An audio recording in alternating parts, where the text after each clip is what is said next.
Salut à tous, on se retrouve aujourd'hui pour parler du Paris Saint-Germain ce lundi 28 mars. On commence directement avec l'équipe féminine qui jouait un match ce week-end, donc c'était un match de Coupe de France, demi-finale.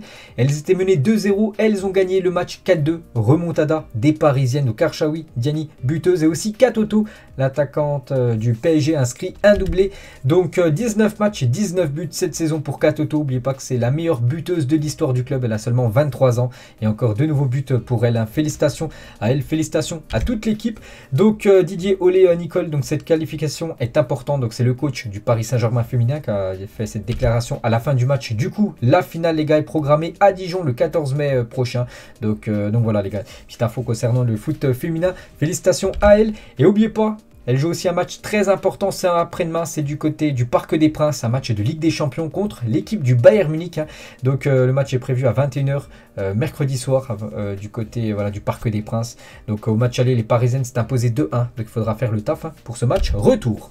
On va parler cette fois-ci de l'équipe homme et donc actuellement c'est la trêve internationale, donc on ne peut pas parler bien sûr de match. On va parler des joueurs parisiens dans leur sélection et Keylor Navas, le gardien du Costa Rica, donc son équipe s'est imposée 2-1 du côté du Salvador dans la nuit dernière. Donc le Costa Rica, au pire il reste plus qu'un match, au pire même s'ils perdent le dernier match, ils seront au moins au barrage pour se qualifier pour la future Coupe du Monde. Donc félicitations bien sûr à Keylor Navas. On va féliciter aussi Kehrer et Draxler, deux joueurs parisiens de l'équipe allemande. Donc l'Allemagne s'est imposée 2-0 ce week-end contre l'équipe de Israël. Et on va féliciter aussi Angel Di Maria et Léo Messi. Voilà, deux joueurs qui ont été décisifs avec l'Argentine, avec une belle victoire contre le Venezuela 3-0. Et on peut voir les performances des joueurs du Paris Saint-Germain durant ce premier match de trêve internationale. Donc, Keylor Navas, 1-0 contre le Canada, c'était le match avant, pas celui de cette nuit, donc titulaire, donc clean sheet, en plus c'était les leaders, le Canada.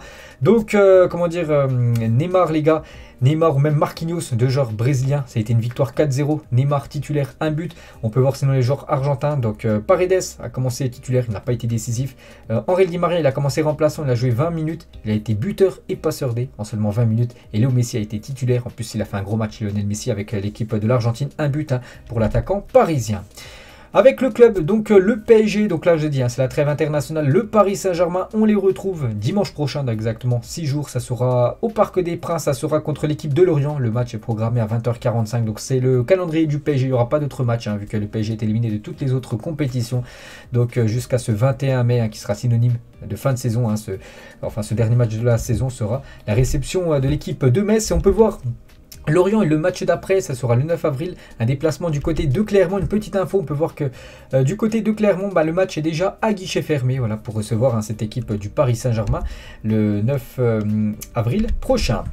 Une photo de l'entraînement, c'était l'entraînement je crois du jour ou hier, bref voilà c'était éminent, donc c'est Mauro Icardi les gars, en train de s'entraîner, ou même on peut voir Herrera, le joueur espagnol du côté de Paris. On va parler de l'avocate et de la famille de Mbappé pour le journal L'équipe. Kylian est un athlète de la nouvelle génération, il veut porter les bons messages vers les plus jeunes qui sont influencés par leur idole, donc c'est pour ça en gros qu'il a refusé de faire des photos avec des sites de paris sportifs ou même des enseignes de malbouffe comme par exemple Coca-Cola ou même KFC. C'est pour ça qu'il avait refusé de prendre des photos lors du rassemblement de l'équipe de France là, il y a quelques jours. Donc voilà la réponse de l'avocate de la famille Mbappé.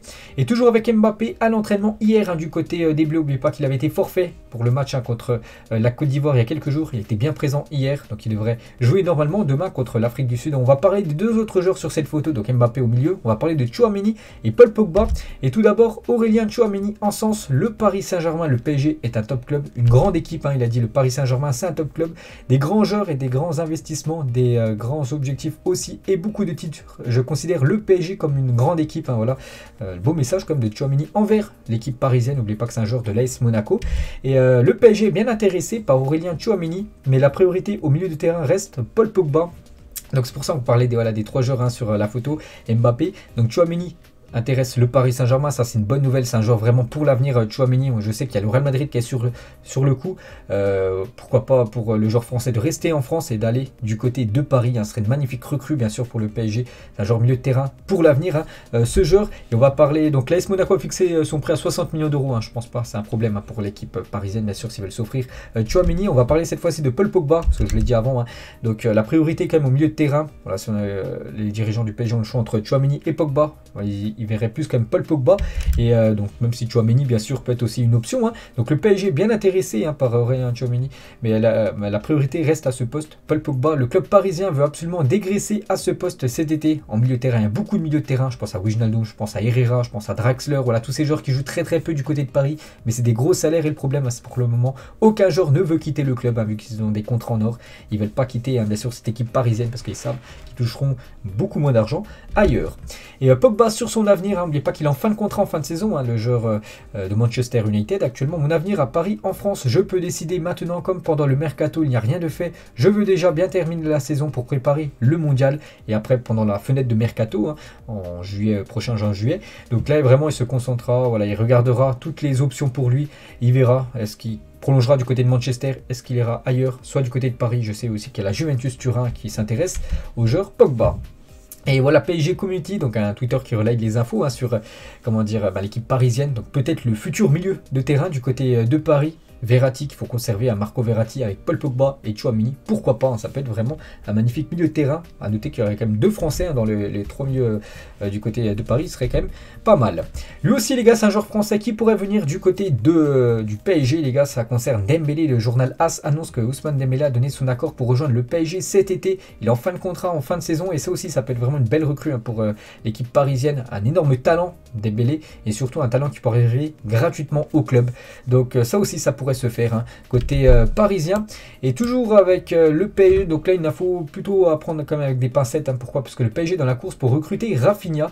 Donc Rafinha est vraiment ciblé surtout du côté du Barça en gros pour remplacer Dembélé qu'on a parlé juste avant. Donc voilà, c'est Daily Mail UK, voilà, c'est un site britannique qui donne cette info. Moi je le vois pas venir du côté du Paris Saint-Germain. Voilà, si on a le choix entre Dembélé déjà et Rafinha, je préfère quand même Dembélé. Il est français, voilà, il connaît déjà un peu le championnat français, tout ça.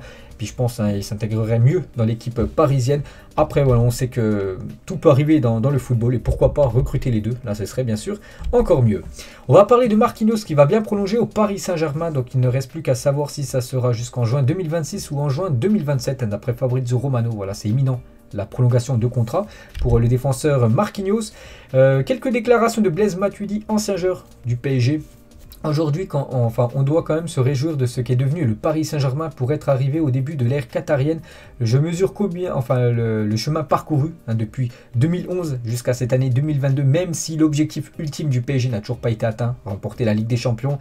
Il y a quelques années, ils étaient très proches. En demi-finale, il y a quelques temps, une finale aussi disputée contre l'équipe du Bayern. Maintenant, le PSG en 2000, je vous cache pas, en 2010, 2009, 2008 en Espagne, en Angleterre, personne parlait du Paris Saint-Germain. Maintenant, voilà, pratiquement tous les journaux, en Espagne, même en Angleterre, il y a toujours au moins un article sur l'équipe parisienne. Pour vous dire voilà, que ça s'est étendu maintenant en Europe et même mondial. Vu que maintenant, vous savez qu'il y a aussi des boutiques, par exemple, du club qui sont installées, par exemple, en Chine ou même à New York, qu'on avait parlé il y a quelques temps.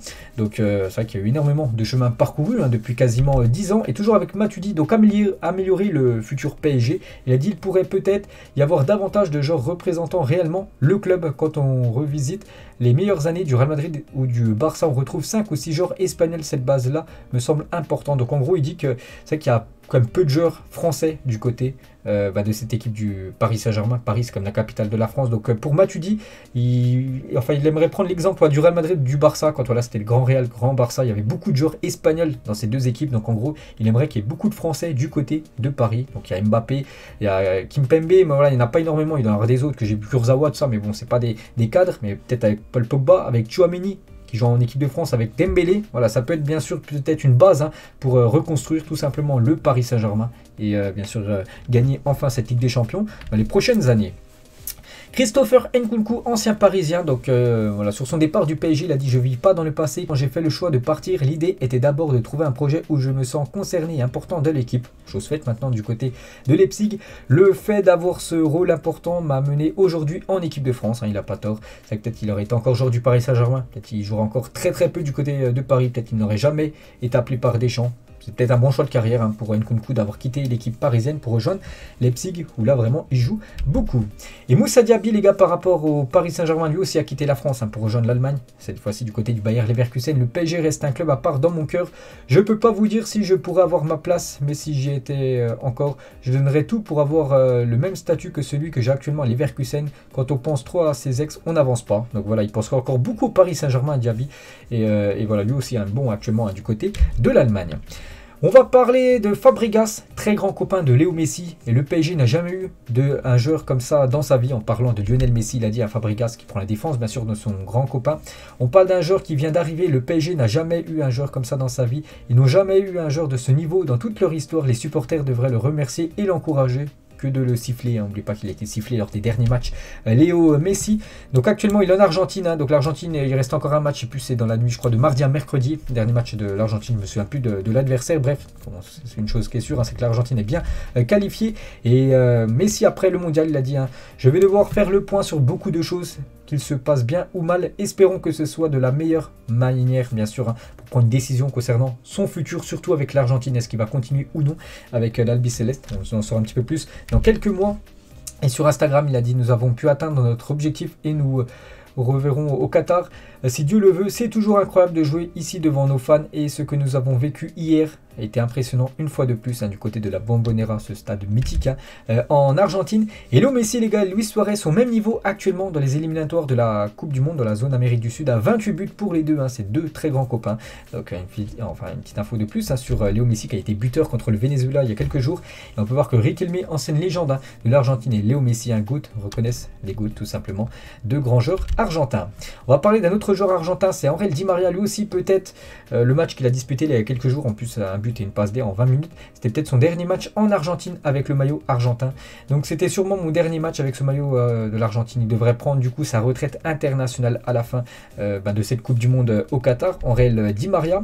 On va parler de Neymar, donc l'UVA des Pedrero, donc une star sur TikTok avec Neymar. Donc Neymar parle de cette jeune personne. Pour ceux qui ne le connaissent pas, en fait, il fait des vidéos sur le foot. Voilà, il fait des frappes de loin, tout ça. Je regarde de temps en temps là, ces vidéos, hein, vous pouvez les retrouver bien sûr sur TikTok. Aujourd'hui, j'ai rencontré un gars qui se bat pour ses rêves. Je me voyais en lui pour sa simplicité et son bonheur. Je te souhaite tout le succès du monde, que Dieu te protège. Merci pour tout l'amour que tu nous donnes. Donc voilà, beau message hein, de Neymar envers ce jeune supporter de foot. Toujours avec Neymar et même Messi. Donc c'est actuellement les deux joueurs les mieux payés au monde. Tout genre confondu, hein. On peut voir voilà, les deux bien sûr, Neymar plus de 4 millions, Messi plus de 3 375 000 euros bruts par mois, c'est énorme, en plus c'est par mois, hein, là, je vous dis.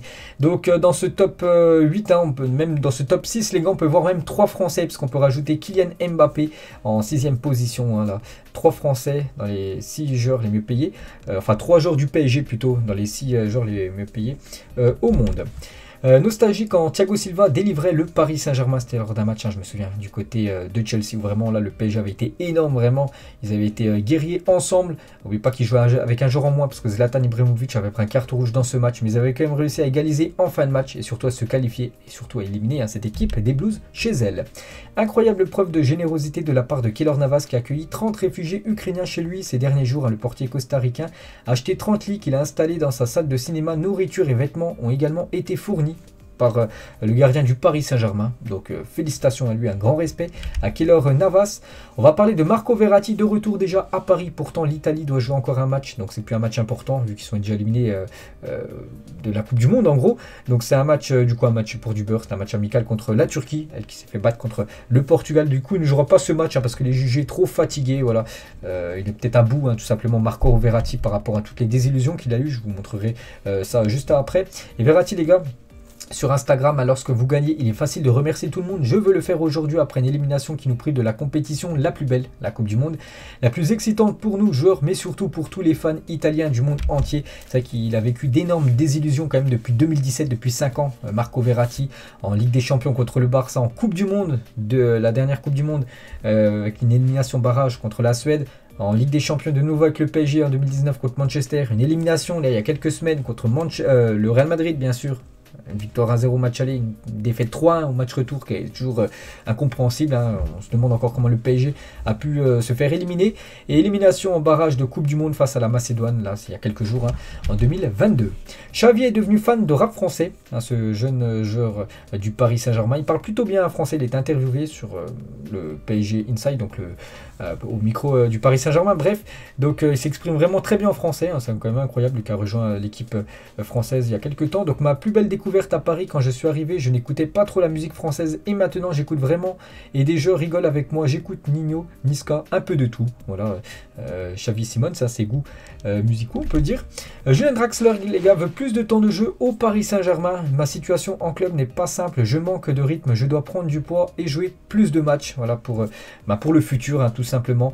Et voilà, s'il veut jouer la prochaine Coupe du Monde avec l'Allemagne, il va devoir peut-être changer de club, hein, parce que je pense pas qu'au Paris Saint-Germain, s'il reste encore une saison supplémentaire, je crois qu'il est sous contrat jusqu'en 2023, l'année prochaine avec l'équipe parisienne, je pense pas qu'il jouera plus, surtout quand on voit le peu de minutes qu'il a eu ces derniers temps. Bon là, contre l'Israël, avec l'Allemagne, il a joué quand même tout le match entier, c'est vrai qu'on peut voir le contraste avec le PSG et avec la Mannschaft, hein, où il joue, enfin il a joué tout le match entier le dernier, puis là avec le PSG 14, 3, 3, 1, 8, 26 minutes, hein, ou même sur le banc contre le Real Madrid, Julian Draxler.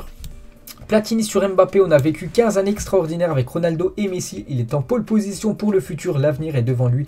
Il peut tout gagner, il est le joueur qui devrait être la future grande star des années à venir. Voilà, belle déclaration de Platini envers Kylian Mbappé. Fabregas, toujours au journal Marca, donc il a parlé tout à l'heure de Messi, hein, qu'il a défendu Messi, mais il encense aussi Kylian Mbappé, le futur est entre ses mains. Il a la puissance et la finition des joueurs comme Ronaldo, Henry. Il a cette petite arrogance, une bonne arrogance, de dire que je suis le meilleur et je le sais, et cela lui donne de la force, hein. Voilà, beau message aussi de Fabregas envers Kylian Mbappé. Et Unai Emery, les gars, favorable à l'arrivée de Mbappé en Liga, hein, du côté du Real ou peut-être du côté du Barça, vu qu'il y a la rumeur Barça depuis quelques temps. Le Real est en train de terminer son stade qui est peut-être le meilleur du monde et va retrouver sa force sur le marché pour frapper de grands coups comme Mbappé, et ça ne peut être que bon pour le football bien sûr espagnol d'accueillir une star, hein, une étoile montante du football comme Kylian Mbappé.